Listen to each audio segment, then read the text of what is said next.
Why are so many young people involved in gangs? Well, Bret, that's again, an interesting question, and there's not just one answer.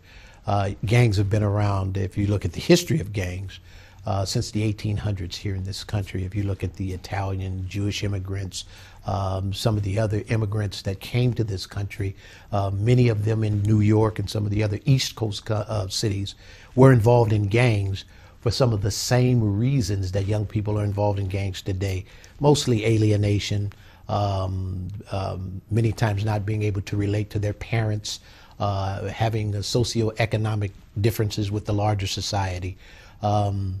Today, young people have the added burden of having to grow up in what we call a culture of gang activity, a culture of gang violence, which makes it that much more important that we understand the root causes of gang violence in the 21st century as opposed to in the past. Can you say some more about what is it that influences a young person to join a gang? It used to be just peer pressure. Today, I would think the most important thing that causes young people to get involved in gang violence today is economics. Whereas at one point, young folks were involved because they were pressured by their peers to get involved. Today, gang violence is a business. Youngsters want to make money. They go get together with their friends down the block. They're making hundreds and hundreds and hundreds of dollars a day, thousands of dollars a week, selling drugs and doing intimidation. It's almost the employment piece in many of these communities. Then additionally, it's really a cool thing to do. I talked about the culture. If you look on TV today, you'll see some of the commercials advertise the lowrider cars. I think there's a Jack in the Box commercial where you see Jack in the Box bouncing up and down in the lowrider car. It really is a part of the culture today.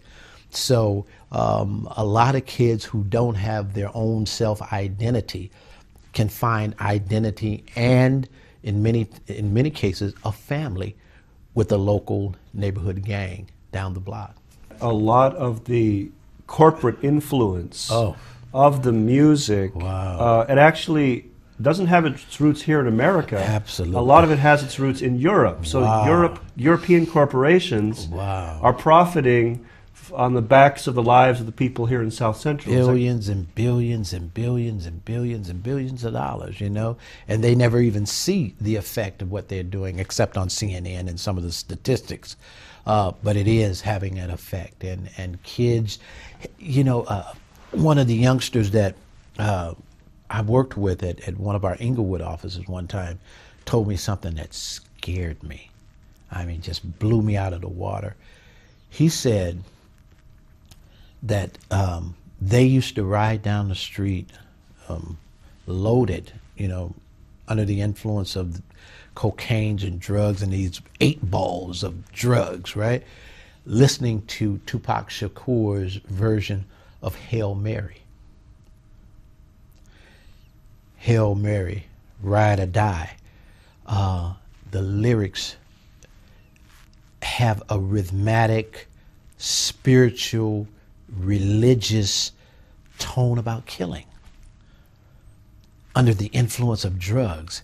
And some of them would actually go out on missions, as they call it, to shoot a rival gang member, listening to Tupac's version of Hail Mary, ride or die.